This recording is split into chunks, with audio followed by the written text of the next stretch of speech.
Last class में हम लोगों ने पढ़ा था, और मैं थोड़ा सा हल्का सा बैक से पीछे से कर रहा हूँ। ठीक है। देखिए, नाउन जो है, नाउन को हम पहचानेंगे कि कैसे, और नाउन होता क्या है। देखिए, नाउन क्या होता है, एक नेमिंग वर्ड होता है जो जो देख सकते हैं हम जिसे, और फील कर सकते हैं।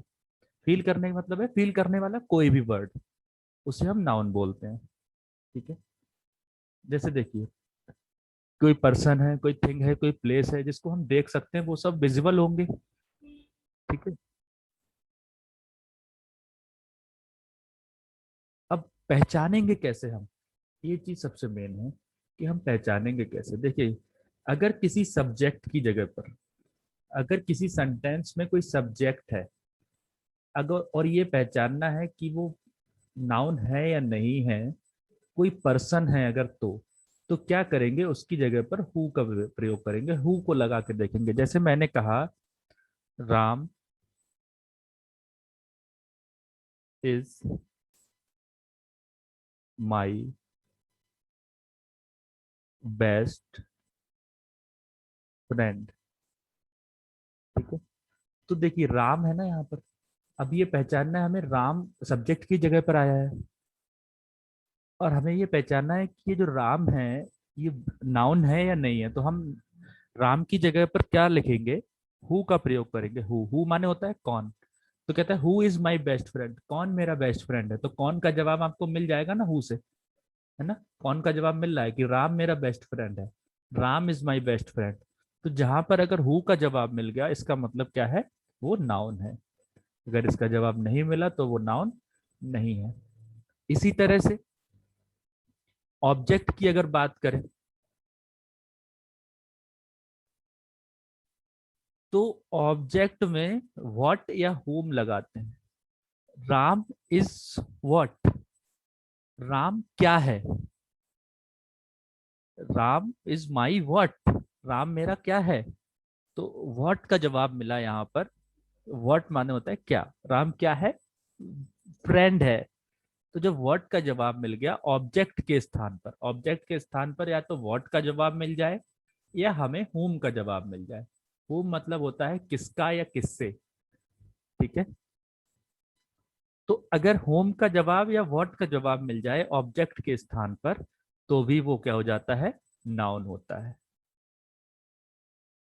अब अगर किसी चीज की बात करें, किसी थिंग की बात करें, ठीक है,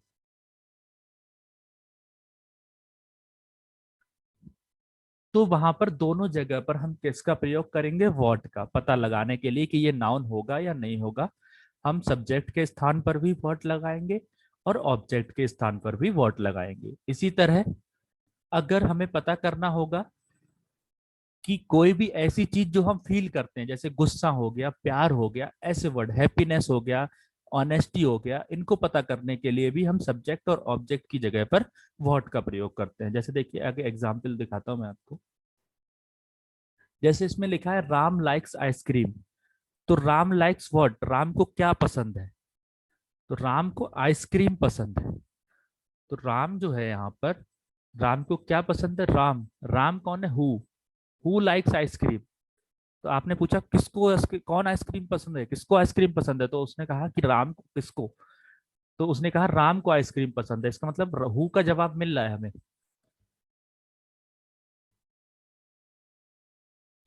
अगर हु का जवाब मिल रहा है,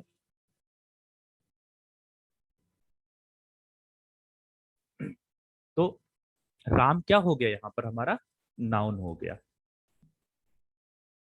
ऐसे ही राम लाइक्स व्हाट। अब देखो, आइसक्रीम क्या है, आइसक्रीम कोई जिंदा वस्तु तो है नहीं, है ना। तो जब जो जो चीज जिंदा नहीं है उसके लिए लगाते हैं व्हाट। तो राम लाइक्स व्हाट, ऑब्जेक्ट की जगह पे क्या लगाते हैं, व्हाट। तो राम लाइक्स व्हाट, राम को क्या पसंद है, राम को आइसक्रीम पसंद है। इसका मतलब व्हाट का क्या का जवाब हमें मिल गया, तो आइसक्रीम भी हमारी क्या हो गई, नाउन हो गई। ठीक है। ये दोनों चीजें क्या हो गई, नाउन हो गई हमारी। देखिए, हु का जवाब मिला, इधर व्हाट का जवाब मिला, तो दोनों चीजें हमारी हो गई नाउन। इसी तरह से honesty is the best policy. तो ईमानदारी, ईमानदारी देखिए, ईमानदारी को हम देख नहीं सकते हैं, विजिबल नहीं है, ये फील कर सकते हैं सिर्फ, है ना। तो ऑनेस्टी को जब देख नहीं सकते तो ये फील कर सकते हैं, और फील करने वाली चीज को मैंने क्या बताया था, चाहे वो सब्जेक्ट के स्थान पर हो चाहे वो ऑब्जेक्ट के स्थान पर हो, वहां पर क्या लगाते हैं, व्हाट। कॉपी और पेन लेके बैठिएगा, ये एग्जाम्पल नोट करते जाइएगा। ऑनेस्टी की जगह पे हम लगाएंगे व्हाट का। What is the best policy, क्या बेस्ट पॉलिसी है, तो उन्होंने कहा कि honesty is the best policy, ईमानदारी जो है वो सबसे अच्छी बात है, बेस्ट पॉलिसी है। तो जब व्हाट का जवाब मिल गया तो ऑनेस्टी क्या हो गई हमारी, नाउन हो गई। यहाँ पर ऐसे ही ऑनेस्टी इज व्हाट, ऑनेस्टी क्या है, ऑनेस्टी पॉलिसी है, ठीक है। तो जब पॉलिसी है, यहाँ भी व्हाट का जवाब मिल गया, ये भी निर्जीव वस्तु है, ये ऑब्जेक्ट है, तो यहाँ पर पॉलिसी भी क्या हो गई, नाउन, ठीक है। तो दोनों जगह पर व्हाट का जवाब मिल गया हमें, तो दोनों ही चीजें नाउन हो गई। देखिए, दोनों जगह पर हमें व्हाट का जवाब मिला, दोनों चीजें नाउन हो गई। नाउन और प्रोनाउन को पहचानने के लिए हमें इन तीन शब्दों की जरूरत होगी, हु, whom और व्हाट। जैसे मैंने एग्जाम्पल लिया ही लाइक्स हर, तो मैंने ही की जगह पे लगाया हु लाइक्स हर, तो उन्होंने कहा कौन पसंद करता है उसको, तो उन्होंने कहा सर ये पसंद करता है, ही। तो ही लाइक्स हर, हु का जवाब मिल गया हमें, तो ही हो गया नाउन। ऐसे ही लाइक्स होम किसको, तो उन्होंने कहा भाई किसको पसंद करता है, तो उन्होंने कहा सर वो उसको पसंद करता है, उसको मतलब हर लड़की को, ठीक है। तो हर क्या हो गया, ये भी नाउन हो गया।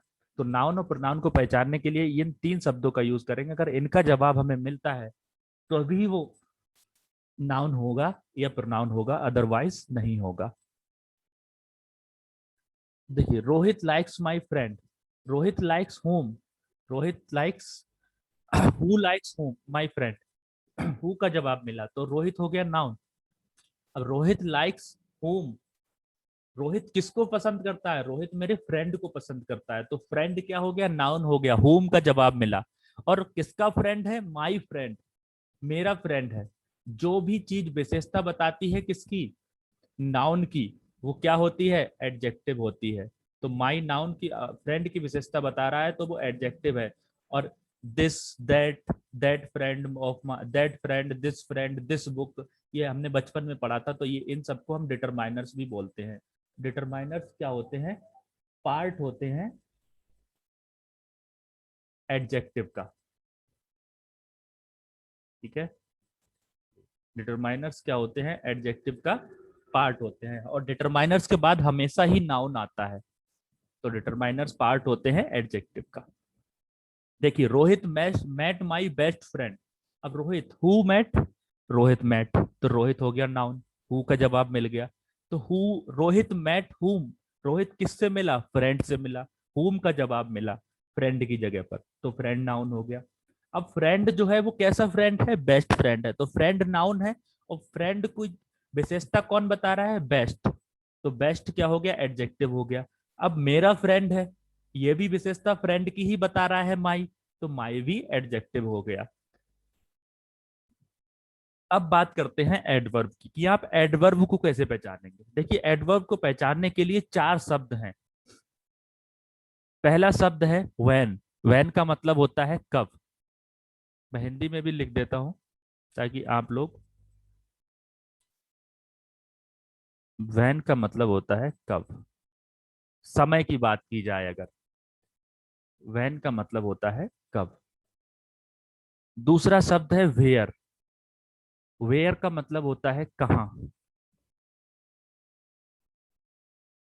जगह की बात की जाए कहाँ, तब लगाते हैं हम वेयर, ठीक है। तीसरा शब्द है हाउ, और चौथा शब्द है वाई। हाउ का मतलब होता है कैसे, कैसे, और वाई मतलब होता है क्यों। अगर इन शब्दों के जवाब, इन शब्दों के आंसर आपको मिलते हैं, तो वो जो वर्ड होगा, वो जो शब्द होगा, वो एडवर्ब होगा, याद रखिएगा। वो शब्द क्या होगा, एडवर्ब होगा, ये आप नोट कर लीजिएगा सभी लोग, ठीक है। आगे बात करते हैं। देखिए, मैंने कहा Rohit likes his home, Rohit अपने घर को पसंद करता है। तो who likes his home, Rohit. Who का जवाब मिला, हु का जहां जवाब मिला, अगर हु का जवाब हमारे पास मिला है यहाँ पर, रोहित के स्थान पर हमने हु लगाया, हु माने कौन, कौन पसंद करता है अपने घर को, होए रोहित। हु का जवाब मिला तो क्या होगा, नाउन होगा। तो रोहित लाइक्स व्हाट, यहाँ पर हमने क्या लगाया, व्हाट। रोहित को क्या पसंद है, रोहित को घर पसंद है। तो व्हाट का जवाब मिला तो ये भी क्या होगा, नाउन होगा। और रोहित को किसका घर पसंद है, अपना घर पसंद है, हिज होम। तो ये होम की विशेषता कौन बता रहा है, हिज। तो हिज क्या हो गया, एडजेक्टिव हो गया। और एडजेक्टिव के साथ साथ ये डिटरमाइनर भी हो गया। ठीक है, चलिए आगे बढ़ते हैं। अब यहाँ पर देखिए, दोनों में अंतर समझिएगा बहुत ध्यान से, ये मैं पिछली क्लास में भी मैंने कहा था। Rohit went home, Rohit, who went home, Rohit went home, तो हु का जवाब मिला तो ये हो गया नाउन। लेकिन रोहित वेंट व्हाट, अगर अगर हमने कहा रोहित गया क्या, तो क्या क्या क्या जवाब घर मिलेगा, नहीं मिलेगा ना। हमने पूछा रोहित कहाँ गया, कहाँ का जवाब मिलेगा, कहाँ मिल गया, घर गया। और अगर कहाँ का जवाब मिला, वेयर का जवाब मिला हमें। और मैंने क्या कहा था, एडवर्ब कब होता है, जब इन चारों शब्दों में से एक का जवाब मिल जाए। तो यहाँ पर हमें जवाब मिला वेयर का। ठीक है, हमें जवाब मिला है वेयर का। रोहित कहाँ गया, रोहित घर गया। अगर कहाँ का जवाब मिला है तो ये जो घर होगा वो आपका एडवर्ब होगा, ये नाउन नहीं होगा। यहाँ पर घर क्या था, नाउन था, यहाँ पर घर एडवर्ब है। ये बात याद रखिएगा, दोनों में अंतर है, दोनों के जवाब में अंतर है। रोहित को क्या पसंद है, रोहित लाइक्स व्हाट, रोहित को घर पसंद है। यहाँ जवाब हमें व्हाट का मिला, बट यहाँ जवाब हमें व्हाट का नहीं मिल रहा। यहाँ पर हमें जवाब मिल रहा है वेयर का। और जहां पर वेयर का जवाब मिलेगा, इन चारों शब्दों में से किसी का भी जवाब मिलेगा, तो वो शब्द हमेशा ही एडवर्ब होगा। और अगर वो शब्द एडवर्ब नाउन नहीं है तो वो ऑब्जेक्ट भी नहीं होगा, क्योंकि ऑब्जेक्ट सिर्फ नाउन और प्रोनाउन ही होते हैं। तो ये होम जो है वो ऑब्जेक्ट भी नहीं होगा, यहाँ पर होम ऑब्जेक्ट है, बट यहाँ पर होम ऑब्जेक्ट भी नहीं है। ठीक है, दोनों में अंतर समझ में आ गया। एक बार मुझे वो हटा के हाँ बोल दीजिए ना माइक को। जी सर। ओके ओके, अब आप म्यूट कर सकते हैं। ठीक है, गुड। चलिए आगे बढ़ते हैं। देखिए दूसरा एग्जाम्पल दिखाता हूँ। रानी रीच द स्टेशन, रानी कहाँ पहुंच गई है, स्टेशन पहुंच गई है। तो हु रीच्ड द स्टेशन, कौन स्टेशन पहुंचा है, रानी। हु का जवाब मिला, हु का जवाब मिला, इसका मतलब रानी क्या हो गई, नाउन हो गई। अब रानी रीच्ड स्टेशन, अब यहाँ पर ध्यान दीजिए, रानी कहाँ पहुंची है, कहाँ का जवाब मिल रहा है, वेयर का। और वेयर का जवाब मिलेगा तो वो शब्द क्या होगा, एडवर्ब होगा। ठीक है, तो यहाँ पर स्टेशन भी नाउन नहीं है, एडवर्ब है। वेयर का जवाब मिला है यहाँ पर हमें। आगे इसी सेंटेंस को दोबारा देखिए, दूसरा सेंटेंस है, थोड़ा सा चेंज है बस, हल्का सा। रानी लाइक्स द स्टेशन, देखिए रानी तो वही रही, who likes the station, Rani, who का जवाब मिल गया तो ये नाउन हो गया। लेकिन यहाँ पर देखिए, रानी लाइक्स व्हाट,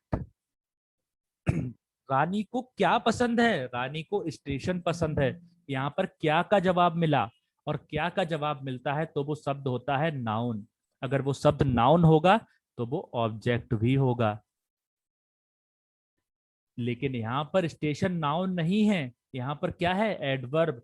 अगर एडवर्ब है तो इस सेंटेंस में कोई भी ऑब्जेक्ट नहीं है।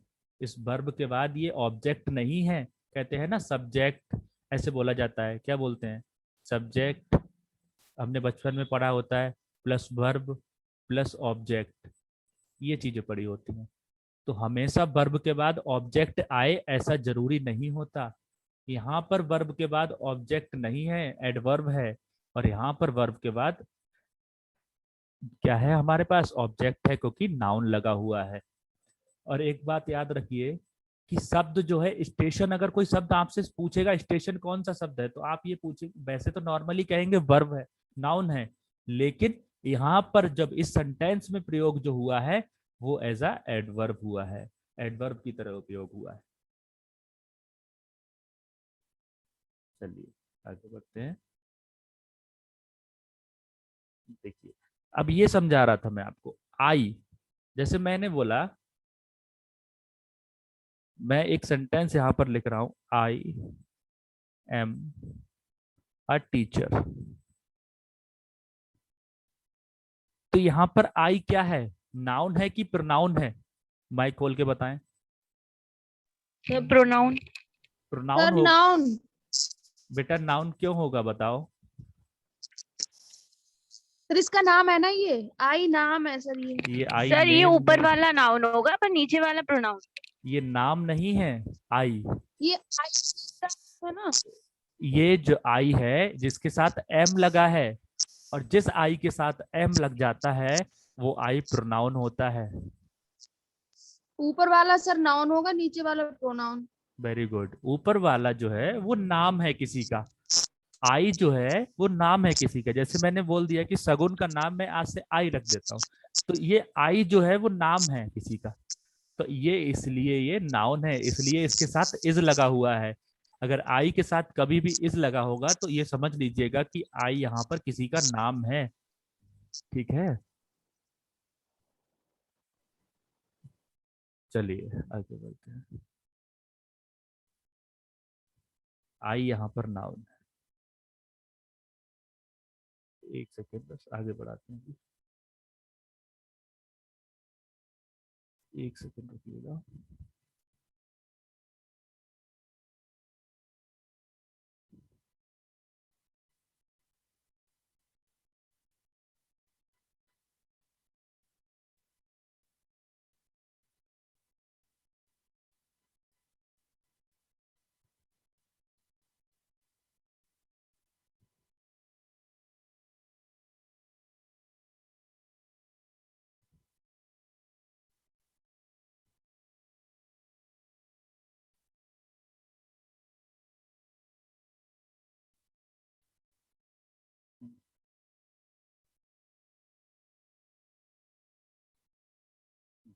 चलिए, ये हो गया।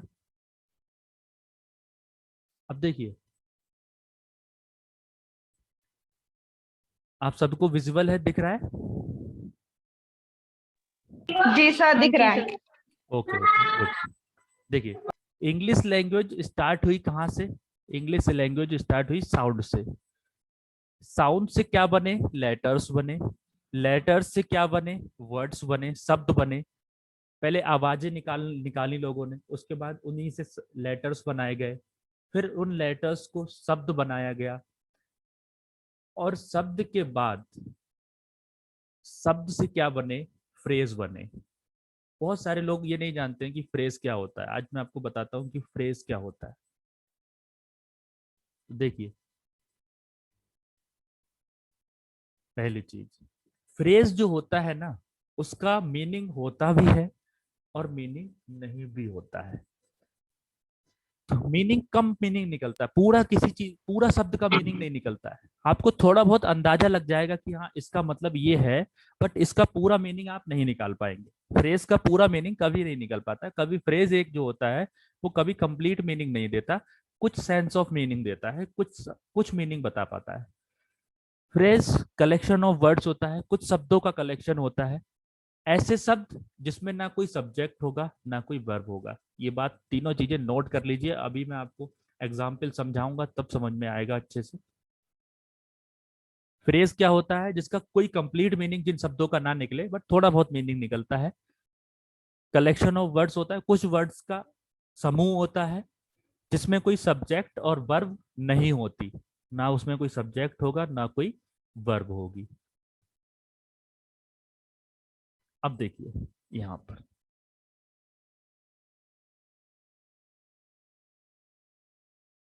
Ram sang my favorite song।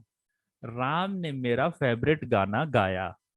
अब Ram, who sang my favourite song, wrong.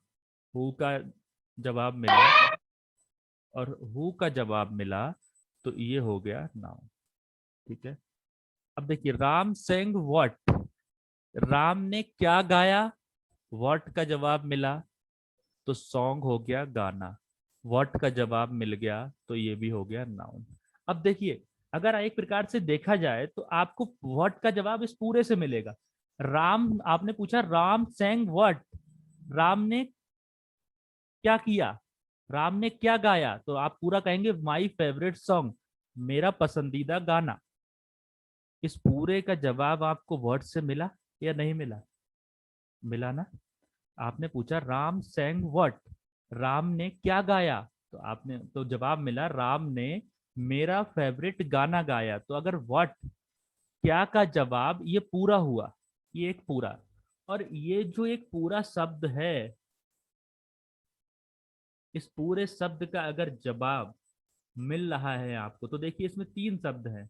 My favourite song, इसका मतलब है कि मेरा पसंदीदा गाना। क्या इसका पूरा मीनिंग निकल रहा है?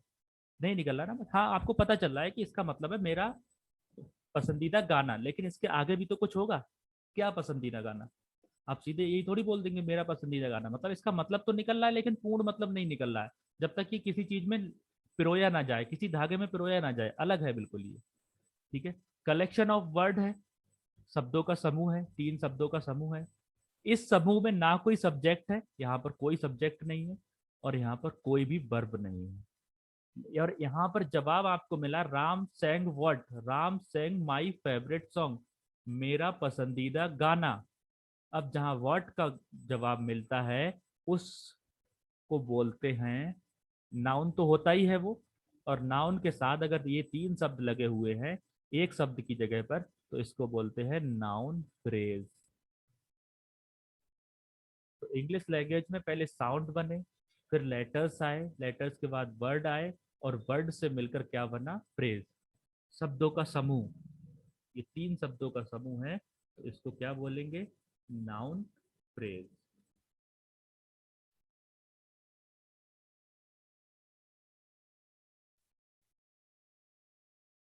देखिए, ये नाउन हो गया।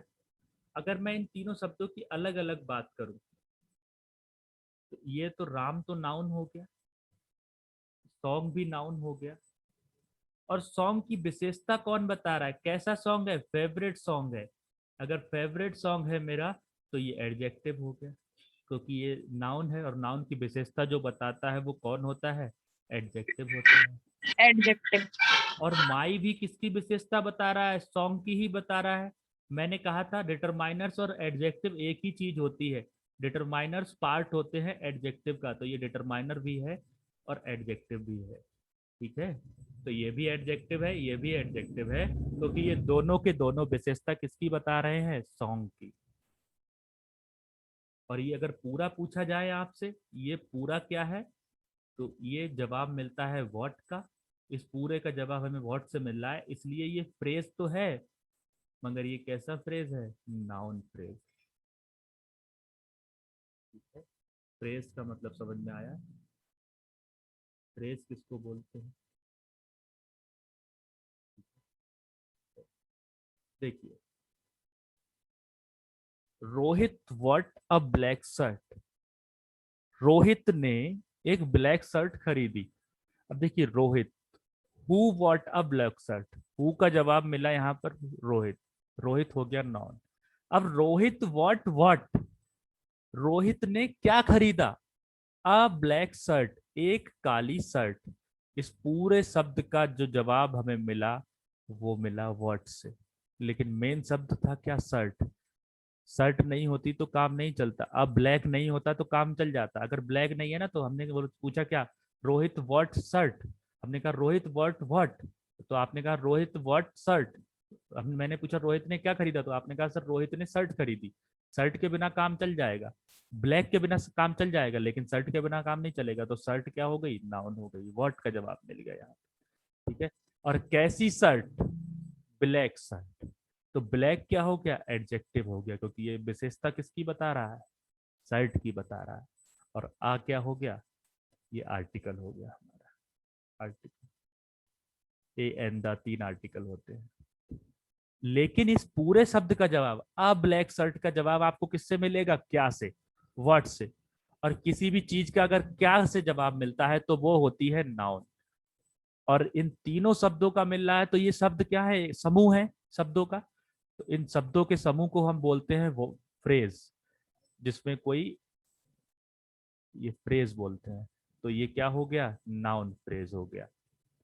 इसको यहां ना लिख के हम ऐसे लिखते हैं, ये क्या हो गया, नाउन फ्रेज हो गया। ठीक है। अब ब्लैक शर्ट हमारा क्या है, नाउन फ्रेज है। फ्रेज क्या होता है, जिसमें कोई सब्जेक्ट ना हो, जिसमें कोई वर्ब ना हो, जो शब्दों का समूह हो, जिसका एक मतलब निकलता हो, लेकिन पूर्णता जब तक किसी के साथ वो मिलेगा नहीं तब तक उसका पूरा मतलब नहीं निकलेगा। एक काली शर्ट, इसका मतलब है एक काली शर्ट, आप समझ गए। लेकिन एक काली शर्ट ये सेंटेंस में जब तक नहीं पिरोया जाएगा तब तक इसका कोई मतलब नहीं निकलेगा। इसलिए कुछ मतलब निकलता है, पूरा मतलब नहीं निकलता है, उसको फ्रेज बोलते हैं। और जहां जवाब बहुत कम मिले, क्या का जवाब मिले, तो वो चीज हमेशा नाउन होती है। और नाउन 3 चीजों का जवाब दे रहा है, इसलिए वो एक फ्रेज है, तो इसको बोलेंगे हम नाउन फ्रेज।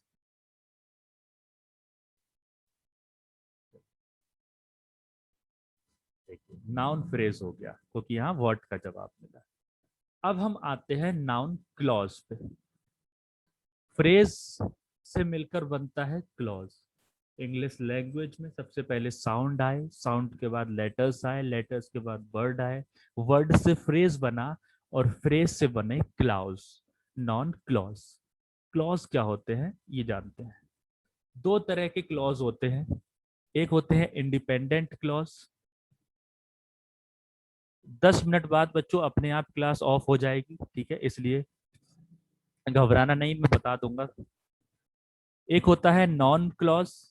नॉन क्लॉज के अंदर दो चीजें आती है, एक होते हैं इंडिपेंडेंट क्लॉज और एक होते हैं डिपेंडेंट क्लॉज। इंडिपेंडेंट का मतलब होता है जो किसी के ऊपर डिपेंडेंट ना हो, कि किसी अकेला हो, अपने आप में सक्षम है अपने आप काम करने के लिए। लेकिन डिपेंडेंट का मतलब होता है जो दूसरे के ऊपर निर्भर करता हो। ठीक है। तो एक होते हैं इंडिपेंडेंट जो अपने आप में सक्षम होते हैं, और दूसरे होते हैं डिपेंडेंट जो दूसरे के ऊपर निर्भर करते हैं। अब देखिए नाउन क्लॉज होता क्या है। नाउन क्लॉज एक स्टेटमेंट होता है। स्टेटमेंट होता है जिसमें सब्जेक्ट और वर्ब हो। सब्जेक्ट और वर्ब से मिलकर कोई भी स्टेटमेंट बनता है, वो क्लॉज होता है। ये बात याद रखिएगा, दोबारा दोहरा रहा हूँ कि सब्जेक्ट और वर्ब से मिलकर अगर कोई भी स्टेटमेंट बनता है तो वो क्लॉज होता है। देखिए example, if he comes I will give him some books. अगर वह आता है तो मैं उसे कुछ किताबें दूंगा। अब ये या इतना देखिए, इतना सेंटेंस, इफ ही कम्स। अब एक बात बताइए, इसमें ये ही क्या है, सब्जेक्ट है। इफ हु कम्स, हु की बात करी तो नाउन हो गया, सब्जेक्ट हो गया। इसमें ये सब्जेक्ट हो गया, प्लस ये क्या हो गई, वर्ब हो गई। मैंने कहा जिस सेंटेंस में भी सब्जेक्ट और वर्ब हो वो होता है क्लॉज। लेकिन एक बात देखिए, अगर मैंने इस सेंटेंस को नहीं पढ़ा, सिर्फ इतना सेंटेंस पढ़ा, इफ ही कम्स, तो क्या ये सेंटेंस पूरा है, कि क्या अगर वह आता है तो मैं कहूंगा हाँ भैया आगे बताओ, अगर वह आता है तो बोले बस भैया इतना ही था सेंटेंस। अगर सेंटेंस इतना ही था तो ये सेंटेंस क्या पूरा हो गया, नहीं हुआ ना। ये सेंटेंस किसके ऊपर डिपेंड है, इस वाले सेंटेंस के ऊपर डिपेंड है। जब तक इसके बाद ये वाला सेंटेंस नहीं बोला जाएगा तब तक ये पूरा नहीं होगा, ये वाला क्लॉज पूरा नहीं होगा। और जब तक ये पूरा नहीं होगा, लेकिन इसमें सब्जेक्ट और वर्ब है, लेकिन ये डिपेंड है दूसरे सेंटेंस के ऊपर। अगर ये दूसरे के ऊपर डिपेंड है तो ये कैसा है, डिपेंडेंट है दूसरे के ऊपर। ये कैसा है, डिपेंडेंट क्लॉज है। ये कैसा क्लॉज है, डिपेंडेंट क्लॉज है। लेकिन यहां पर देखिए, I will give him some books, मैं उसे कुछ किताबें दूंगा। क्या इस सेंटेंस को इस पीछे वाले सेंटेंस की जरूरत है या किसी और सेंटेंस की जरूरत है? बिल्कुल नहीं है। I will give him some books, ये सेंटेंस अपने आप में, ये क्लॉज अपने आप में पूरा, देखिए आई यहाँ पर ये सब्जेक्ट है और गिव यहाँ पर ये वर्ब है, और सब्जेक्ट और वर्ब अगर किसी भी चीज में होते हैं तो वो क्या होता है? क्लॉज होता है। I will give him some books, ये अपने आप में पूर्ण है, इसे किसी के ऊपर ऊपर की जरूरत नहीं है, ये किसी के ऊपर डिपेंडेंट नहीं है। तो ये कैसा क्लॉज है? ये इंडिपेंडेंट क्लॉज है, इसको किसी की जरूरत नहीं है, ये अपने आप में पूरा है। और जो क्लॉज इंडिपेंडेंट होता है ना, उसको हम सेंटेंस भी बोलते हैं, क्योंकि उसका पूरा मतलब निकल रहा होता है। इंडिपेंडेंट क्लॉज सेंटेंस भी होता है, ठीक है। इसको इंडिपेंडेंट स्टेटमेंट भी बोलते हैं, इंडिपेंडेंट स्टेटमेंट। जो अपने आप में पूरा मीनिंग दे, वो क्लॉज भी होता है, इंडिपेंडेंट क्लॉज भी होता है, और उसको ही सेंटेंस भी बोलते हैं। बट डिपेंडेंट क्लॉज को सेंटेंस नहीं बोल सकते, क्योंकि सेंटेंस अपना पूरा मीनिंग देता है और यहाँ पर ये पूरा मीनिंग नहीं दे रहा है। सर ये सेंटेंस एक बार और समझा दीजिए। कौन सा बोला? पूरा? यही वाला, I will give him some books. Okay, I will give him some books. देखो, उसने कहा मैं उसे कुछ किताबें दूंगा, तो क्या इसमें किसी को, इस सेंटेंस को किसी की जरूरत है, किसी और सेंटेंस की जरूरत है? ये बताओ आप। नहीं सर। नहीं है ना, ये अपने आप में पूरा है ना। जी सर। और ये किसी के ऊपर डिपेंड भी नहीं है कि दूसरा वाला जी। सेंटेंस आएगा तो मैं उसके ऊपर डिपेंड होऊंगा। और जो दूसरे के ऊपर डिपेंड नहीं होता वो क्या होता है? इंडिपेंडेंट होता इंडिपेंडेंट होता है ना। तो ये क्लॉज कैसा है? इंडिपेंडेंट है, है। जी सर। और इसका पूरा अपना मीनिंग निकल रहा है ना, ये पूरा मीनिंग दे रहा जी है सर। ना। I will give him some books, और ये पूरा मीनिंग दे रहा है, इसका मतलब क्या हुआ? ये सेंटेंस भी हो गया, क्योंकि सेंटेंस क्या होता है? जो पूरा मीनिंग दे, जिसका एक अपना मीनिंग निकले। अब आप सेंटेंस को चलिए छोड़ दीजिए, यहाँ पर सिर्फ यहाँ की बात करते हैं, क्लॉज की, ठीक है। जो क्लॉज दूसरे के ऊपर डिपेंड ना हो, अपना अपना मीनिंग दे पूरा, पूर्णतः, उसे क्या बोलते हैं? इंडिपेंडेंट क्लॉज, ठीक है। और जो दूसरे सेंटेंस के ऊपर डिपेंडेंट हो, अपने आप में पूरा ना हो, उसे बोलते हैं डिपेंडेंट क्लॉज। अब देखिए, इसमें लिखा था इफ ही कम्स, तो इफ ही कम्स मैंने कहा अगर वह आता है, तो मैंने कहा ये भैया सेंटेंस पूरा हो गया, तो क्या ये पूरा है? ये बताइए आप। नहीं है ना। इफ ही कम्स ये पूरा सेंटेंस है? बिल्कुल नहीं है। जब तक आगे वाला सेंटेंस उसमें ना जोड़ा जाए तब तक ये पूरा नहीं होगा। और जब तक ये पूरा नहीं है, क्लॉज क्या होता है? जिसमें सब्जेक्ट और वर्ब हो। डिपेंड ये करता है कि वो डिपेंडेंट है या इंडिपेंडेंट है। अगर उसका उसका मतलब निकल रहा है और किसी की जरूरत नहीं है उसे, तो वो होगा इंडिपेंडेंट क्लॉज। अगर उसका खुद का मतलब पूरा नहीं निकल रहा है और किसी दूसरे सेंटेंस की जरूरत है, उसे दूसरे क्लॉज की जरूरत है, तो उसे बोलते हैं हम डिपेंडेंट क्लॉज, ठीक है। इतना सा मतलब है। समझ में ना आए तो मुझसे दोबारा पूछ लीजिए। देखिए, ये है डिपेंडेंट क्लॉज, इनकम्प्लीट स्टेटमेंट है, ये पूरा स्टेटमेंट नहीं है, ये पूरा मीनिंग नहीं दे रहा है। उसने कहा इफ ही कम्स, अगर वह आता है, इसका मतलब क्या हुआ? ये तो सेंटेंस आधा हो गया ना। अगर वह आता है, अगर वह आएगा तो क्या करोगे, ये भी तो बताना पड़ेगा, है ना। तो ये डिपेंड है दूसरे के ऊपर, इसका मतलब पूरा नहीं निकल रहा है, तो इसको बोलते हैं डिपेंडेंट क्लॉज, जो दूसरे सेंटेंस के ऊपर निर्भर हो, इसका अपना कोई मतलब नहीं है, आधा मतलब दे रहा है। और ये है पूरा sentence, I will give him some books, ये हो गया इंडिपेंडेंट क्लॉज, ये किसी के ऊपर डिपेंडेंट नहीं है, ठीक है। और ये जो पूरा हो गया मिलकर, ये इफ से लेकर और ये लास्ट तक, ये हो गया हमारा सेंटेंस, ये हमारा हो गया सेंटेंस, ठीक है। एक सेंटेंस में कई क्लॉज हो सकते हैं, ठीक है। एक सेंटेंस के अंदर कई क्लॉज हो सकते हैं, क्योंकि क्लॉज से मिलकर सेंटेंस बनता है। अगर मैं इस क्लॉज को अकेला लिख दूं, I will give him some books, अगर मैं इस क्लॉज को अकेला लिख देता तो ये क्लॉज अपने आप में इंडिपेंडेंट क्लॉज है, और जो क्लॉज इंडिपेंडेंट होता है वो सेंटेंस भी होता है, क्योंकि उसका पूरा मतलब निकल रहा होता है।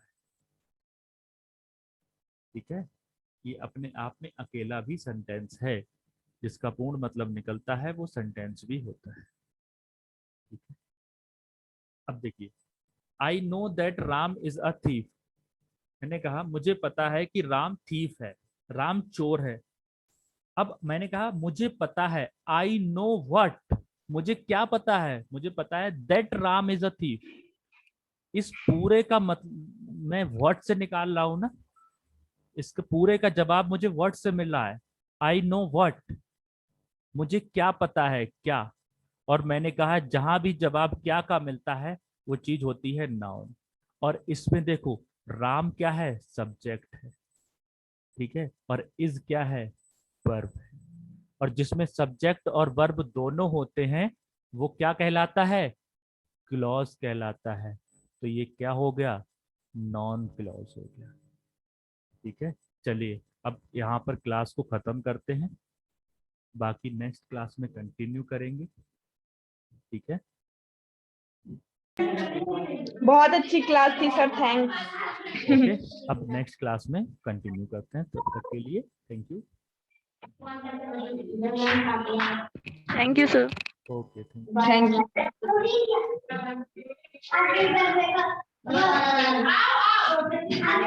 यू।